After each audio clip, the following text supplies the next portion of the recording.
Goeienaand en baie welkom. Jy is ingeskakel op die huis van Wonderwerke se blad. Dis donderdag aand net na 6 en dis ook vanaand my voorreg om net 'n kort woord met julle te deel. Maar voor ons begin, kom ons sluit net ons oë. Abba Vader, dankie vir die geleentheid en die voorreg wat ons het vanaand net om voor U te kan kom, Here, en dankie, Here, vir die dag wat verby is, vir soveel seëninge wat ons ervaar het, Here. Dankie vir U hand van beskerming oor ons, Here, en dankie dat ons weet U is by ons, U is in ons, U is om ons en U is oor ons, Here.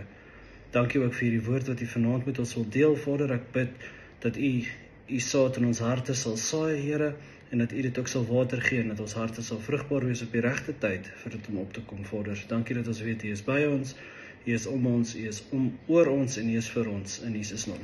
Amen. Amen. So, as ons 'n titel moet gee vir vanaand se woord, sou dit gewees het Let Go and Let God. Doetjie. Ek luister so 'n week terug 'n podcast en hulle sê toe hulle praat toe oor die mees gegoogelde Bybelvers op hierdie stadium en outomaties toe hulle sê die mees gegoogelde, toe dink ek outomaties aan Johannes 3 vers 16, want so lief het God die wêreld gehad. Maar dit was toe nie dit nie. Wie van julle kan raai wat dit was?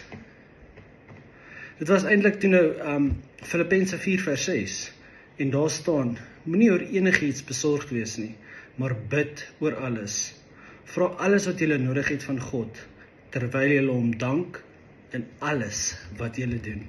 En die Engels, daar staan die Amplified weergawe sê, do not be anxious or worried about anything, but in everything, every circumstance and situation, by prayer and petition, with thanksgiving, continue to make your specific request known to God. And the peace of God, that peace that reassures the heart, that peace which transcends all understanding, that peace which stands guard over your hearts and your minds, in Jesus Christ, is yours. Amen, en hoe mooi is dit nie? Maar nou, ek besef toe nou, hoe verder ek nou hierdie podcast leef, weet ons lewe in 'n wêreld wat vol angs en bekommernis oorheers word. Bekommernisse, angs oor finansies, gesondheid, familie, werk, verhoudings en selfs die toekoms. En vir my en vir jou, en eintlik vir enige mens, is dit 'n natuurlike reaksie om self te probeer beheer neem oor 'n situasie. Maar te midde van hierdie realiteit van ons bekommernisse, moet ons besef, Paulus vertel ons vanaand van 'n nuwe manier van leef. 'n Manier om nie ons las alleen te dra nie, maar om dit in gebed aan die Here te gee. Nou, die vers begin en dit sê, moenie oor enigiets besorgd wees nie. En wanneer Paulus hierdie woorde skryf hy dit nie uit 'n gemaklike posisie uit nie. Hy was op daai stadium was hy in die tronk en hy was self onseker oor sy eie toekoms. En in hierdie onsekerheid van Paulus op daai stadium leer hy vir ons 'n baie groot geestelike geheim. En dit is vrede kom nie uit omstandighede uit nie, maar dit kom uit vertroue uit. Nou, besorgdheid en angs kom wanneer ons dink ons alles self moet oplos. En dit is maar die las wat ek en jy moet dra vir ons menslike beheer wat ons wil toepas. Maar Paulus herinner ons het 'n hemelse Vader wat omgee. En ons moet besef, nommer 1, bekommernisse bring geen oplossing nie, want Jesus sê self, wie van julle kan deur hom te bekommer 1 L by sy lengte byvoeg, 'n dag by jou lewe byvoeg, want bekommernis sien die probleem, maar dit sien nie die God wat heers oor die probleem nie.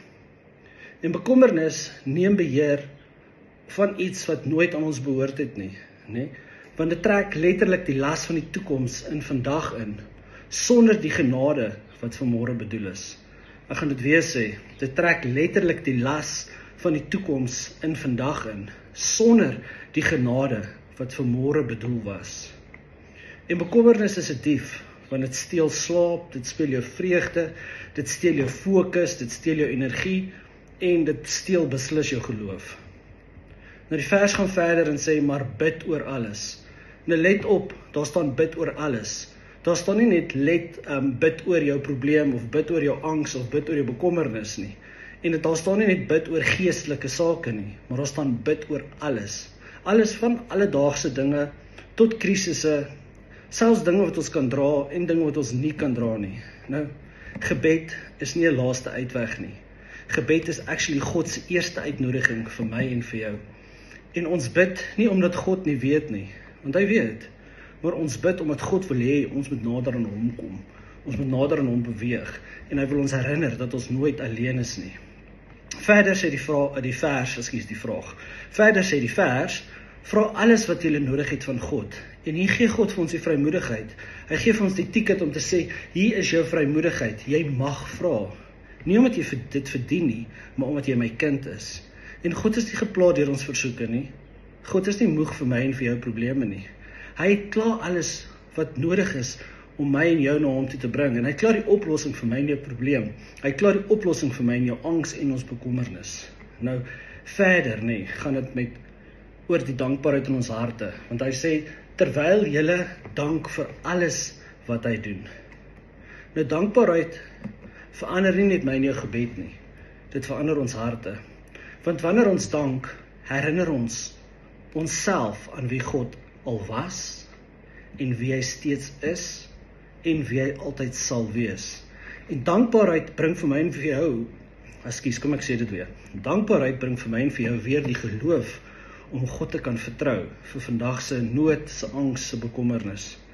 En dankbaarheid en angs is twee verskillende goed. Dit kan nie in dieselfde hart bly nie. Die een verdryf die ander een. Angs en dankbaarheid kan nie in dieselfde hart bly nie. Die een verdryf die ander een. Nou, as ons gaan kyk, ons het nou net oor vers 6 gepraat, maar as ons gaan kyk na vers 7, die volle krag lê daarin, want daar staan, God beloof vrede, wat alle verstand te bowe gaan. Nie 'n logiese vrede wat ek en jy kan uitpleis vir onsself hierbo nie. Nie 'n vrede gebaseer op omstandighede nie, maar 'n hemelse vrede, wat ons harte en ons gedagtes oorweldig en beskerm. En dis eintlik, as ek dit nou kan so stel, 'n ruiltransaksie van geloof. Want ons gee ons bekommernis vir sy vrede, gee my las vir sy rus, gee my onsekerheid vir sy nabyheid. En hoe awesome is dit nie om te kan besef dat he is a God that knows. He's the God that gives me peace that surpasses all understanding. Alles wat ek kan dink, alles wat ek kan oor bekommerd wees, kan hy verbygaan, hy kan dit exceed, hy kan dit excel, en hy kan dit ruil vir my en vir jou, vir goddelike vrede. Nou, Filippense 4:6 is dalk nou die mees gegoogelste vers, en is nie, behalwe dat dit net 'n mooi vers is dit ook 'n leefstyl, want God nooi ons vandag, laat jou bekommernisse val, laat jou las val, bring dit na my toe, sê dankie vir my, vir wat ek reeds gedoen het, en kyk hoe ek jou hart met vrede vul, wat jy nie self kan skep het nie. En ek bid regtig dat ek en jy vandag die vryheid sal vind, om te sê, Here, ek gee hierdie bekommernis, ek gee hierdie las aan U, ek vertrou U, vul my met U vrede, soos wat net U kan. Amen, en dis die woord vanaand, kom ons sluit net ons oë. Abba Vader, dankie vir U wete dat U in beheer is, Here. Dankie vir U wete dat U ons vrede is, Vader, en dat U wil vir ons U goddelike vrede gee, Vader.